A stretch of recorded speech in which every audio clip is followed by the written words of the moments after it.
7,500 ఇయ్యాల్సి ఉండే ఎకరానికి మీరు ఇయ్యలేదు, మొత్తం ఎగ్గొట్టినరు. ఇప్పుడు యాసంగి 7,500. ఒక ఎకరానికి ఈ రాష్ట్రంలో రైతుకు ఇవాళ మీరు బాకీ పడ్డారు. ఆ బాకీ 17,500 రూపాయలు. మీరు తిరిగి ఎప్పుడు విధి విధానాలు సబ్ కమిటీ ఎన్ని చేసినా ఈ 17,500 రూపాయలు ఖచ్చితంగా మీరు రైతుకు బాకీ పడ్డారు, ఇయ్యాలని చెప్పి మేము డిమాండ్ చేస్తా ఉన్నాం.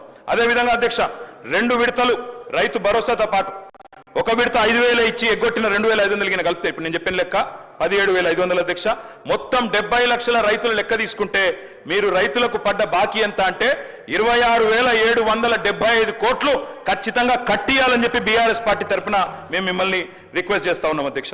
అధ్యక్ష, మరొక వైపు రుణమాఫీ గురించి అధ్యక్ష చాలా చెప్పారు అధ్యక్ష. రైతులు కూడా చాలా పాపం ఎదురు చూస్తూ ఉన్నారు. రైతులు ఇప్పటిదాకా మా సోదరుడు పెద్దపల్లి ఎమ్మెల్యే గారు కూడా మాట్లాడారు అధ్యక్ష, రుణమాఫీ అయిపోయింది, మొత్తం జరిగిపోయింది అధ్యక్ష. వాస్తవం ఏంది అధ్యక్ష? రుణమాఫీ వీరు ఎన్నికల సమయంలో ఏం చెప్పారు అధ్యక్ష? ఇప్పటిదాకా రుణాలు తెచ్చుకోవాలని ఉంటే కూడా అర్జెంటుగా పోన్రి తెచ్చుకోమన్నారు అధ్యక్ష. తెచ్చుకోమంటే డిసెంబర్ 9 నాడు సంతకం పెడతాం, 2 లక్షల రుణాలు తెచ్చుకొని మేము మొదటి సంతకమే దాని మీద పెడతామని చెప్పి 2023 డిసెంబర్ 9 మొదటి సంతకం అన్నారు. ఏకకాలంలో రుణమాఫీ అన్నారు, ఒకటే పెన్ స్ట్రోక్ తో చేసేస్తా అన్నారు. కానీ అధ్యక్ష జరిగింది ఏంది అధ్యక్ష? ఈరోజు ఈ రాష్ట్రంలో ఎస్ఎల్బిసి వీరు ప్రభుత్వం రాగానే డిసెంబర్ 7 ఎస్ఎల్బిసి పెట్టారు, state level bankers committee meeting పెట్టారు. State level bankers committee meeting పెడితే అధ్యక్ష అందులో బ్యాంకర్స్ చెప్పినారు మొత్తం 2 లక్షల వరకు రుణమాఫీ చేయాలి అంటే 49,500 కోట్లు కావాలని చెప్పినారు.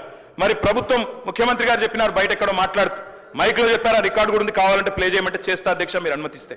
ముఖ్యమంత్రి గారు చెప్పారు, ఏముంది ఆయనలా, మేము ఒక్క సంవత్సరం కడుపు కట్టుకుంటే 40,000 కట్టేస్తాం, ఏమున్నది అన్నారు. మరి సంవత్సరం అయిపోయింది, 40,000 కోట్లు పత్తా లేదు అధ్యక్ష.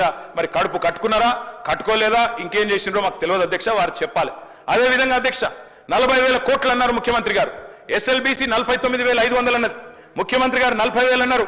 మళ్ళా వెంటనే కేబినెట్ కాడికి వచ్చే వరకు 31,000 కోట్లు అయింది. మరి ఎట్లా మాయమైతే అధ్యక్ష లెక్కలు? 49,000కి వెళ్ళి 40 అయింది, 40కి వెళ్ళి కేబినెట్కి వచ్చే వరకు 31,000 కోట్లు అయింది, బడ్జెట్కి వచ్చే వరకు 26,000 కోట్లు.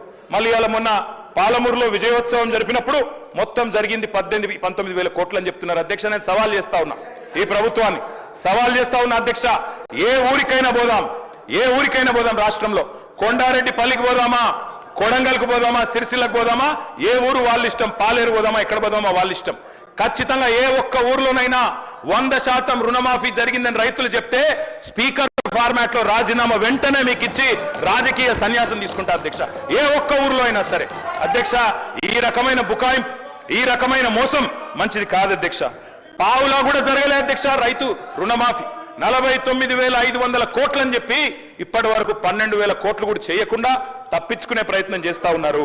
ఒక మాట అన్నారు అధ్యక్ష ఆ రోజు ముఖ్యమంత్రి గారు, రైతు బంధు ఎందుకు అయిపోతుందా, మేమేమన్నా దివానగాళ్ళమా అవులగాళ్ళమా అని మాట్లాడింది అధ్యక్ష. మరి ఇలా వానాకాలం రైతు బంధు ఎగ్గొట్టిన వాళ్ళని ఏమనాలి అధ్యక్ష? వానాకాలం రైతు బంధు ఎగ్గొట్టిన వాళ్ళని ఏమనాలి అధ్యక్ష ముఖ్యమంత్రి గారి మాటల్లో? అందుకే అంటా ఉన్నాం, ఒక పంట కాదు 3 పంటలకు ఇయ్యాలని డిమాండ్ చేసిండ్రు. ఆ 3 పంటలకు ఇయ్యాలని మేము డిమాండ్ చేస్తా ఉన్నాం. ఇవాళ నిన్న భూభారతి చట్టం తెచ్చిండ్రు అధ్యక్ష, అందులో అనుభవదారుడు కాలం పెట్టింది. నేను అడుగుతా ఉన్నా కాంగ్రెస్ ప్రభుత్వాన్ని, మీరే చెప్పారు రైతులకే కాదు కౌలు రైతులకు కూడా ఇస్తామని చెప్పారు. ఎస్ సార్, కన్క్లూడ్ చేయండి, ఎందుకంటే నేను వేరేమైనా మాట్లాడుతున్నా సార్, సబ్జెక్టే మాట్లాడుతున్నా, రైతు భరోసా మీద మాట్లాడుతున్నా అధ్యక్ష. అనుభవదారుడి కాలం పెట్టారు, జమాబంద్ అని రాసినారు. మరి అనుభవదారుడి కాలం పెడితే నేను అడుగుతా ఉన్నా అధ్యక్ష, చెప్పండి దయచేసి, అనుభవదారుడి కాలం పెట్టారు. ముఖ్యమంత్రి గారు ఎన్నికలకు ముందు చెప్పినారు, కౌలు రైతుకి ఇస్తాం, రైతు కూడా ఇస్తాం, భూ యజమాని కూడా ఇస్తామని చెప్పినారు. ఇవాళ ప్రభుత్వం స్పష్టం చేయాలి, రైతుకు ఇస్తామని చెప్పిండ్రు, కౌలు రైతుకి ఇస్తామని చెప్పిండ్రు, రైతు కూలీలకు ఇస్తామని చెప్పిండ్రు. తప్పకుండా ఇచ్చిన హామీ నిలబెట్టుకోవాలి. ఇంకా చెప్పాలంటే అధ్యక్ష, ఈనాడు పేపర్లో ఫ్రంట్ పేజ్ ప్రకటన ఉంది, నాకు చూపెట్టమంటే చూపెడతా. మొదటి 100 రోజుల్లోనే ఇస్తాం అని కూడా చెప్పిండ్రు అధ్యక్ష, మాట నిలబెట్టుకోలేదు. ఎన్నికల ప్రచారంలోనేమో అందరికీ అన్ని, ఇప్పుడు మాత్రం కొందరికి కొన్ని అని కోతలు పెట్టే ప్రయత్నం చేస్తా ఉన్నారు. అన్నిటికీ మించి అధ్యక్ష, బడ్జెట్లోనే వీళ్ళ చిత్తశుద్ధి బయటపడ్డది. మంత్రి గారేమో మేము నిర్ణయం తీసుకోలేదు అంటున్నారు రైతు భరోసా మీద, కానీ బడ్జెట్లోనే వీళ్ళ చిత్తశుద్ధి బయటపడ్డది అధ్యక్ష. ఏం చెప్పారు బడ్జెట్లో? రైతు భరోసాకి కేవలం కేటాయించింది 15,000 కోట్లు.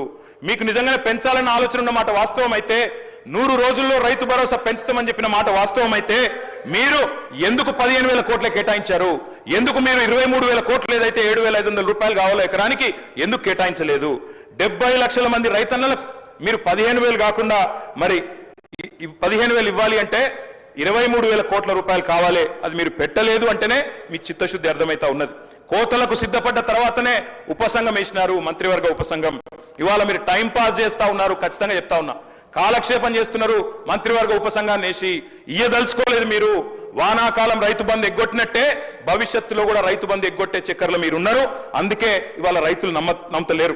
రైతును అనుమానించే ప్రయత్నం చేస్తా ఉన్నారు, అవమానించే ప్రయత్నం చేస్తున్నారు. పెద్దోళ్ళకి ఇస్తున్నారు, దుర్వినియోగం అయిపోయింది అని కావాలని ఆంక్షలు పెడతాం, అగ్ని పరీక్షలు పెడతామని చెప్పి నిందలు వేస్తామని మాట్లాడుతూ ఉన్నారు. అధ్యక్ష, మరి మేనిఫెస్టోలో పెట్టినప్పుడు ఎందుకు చెప్పలేదు అధ్యక్ష ఇవన్నీ? ఆ రోజేమో అందరికీ అన్ని, ఇప్పుడేమో కొందరికే కొన్ని కోతలు పెడతామని అప్పుడు ఎందుకు చెప్పలేదు అధ్యక్ష? అందుకే అధ్యక్ష, ఐటీ గట్టేటోళ్లకు అధ్యక్ష ఈ రాష్ట్రంలో అధ్యక్ష పాన్ కార్డులు ఎన్ని ఉన్నాయో తెలుసా అధ్యక్ష? ఈ రాష్ట్రంలో 1 కోటి పైచిలకు పాన్ కార్డులు ఉన్నాయి.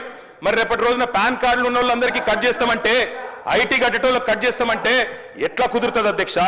అధ్యక్ష, లీకులు ఇచ్చి రాయిస్తున్నారు. గుట్టలకు పుట్టలకు రైతు బంధు అని కట్టుకథనాలు రాయిస్తా ఉన్నారు. ఉపసంఘం నివేదికలో 1,00,000 కొరీలు పెడతా ఉన్నారు. రైతు బంధు పథకం ఉసురు తీయబోతున్నారు, ఉరేయబోతున్నారు అనేది మా అనుమానం. ఉపసంఘం నివేదికను ఖచ్చితంగా రాష్ట్ర ప్రజల ముందు పెట్టాలి, శాసనసభ ముందు పెట్టాలి.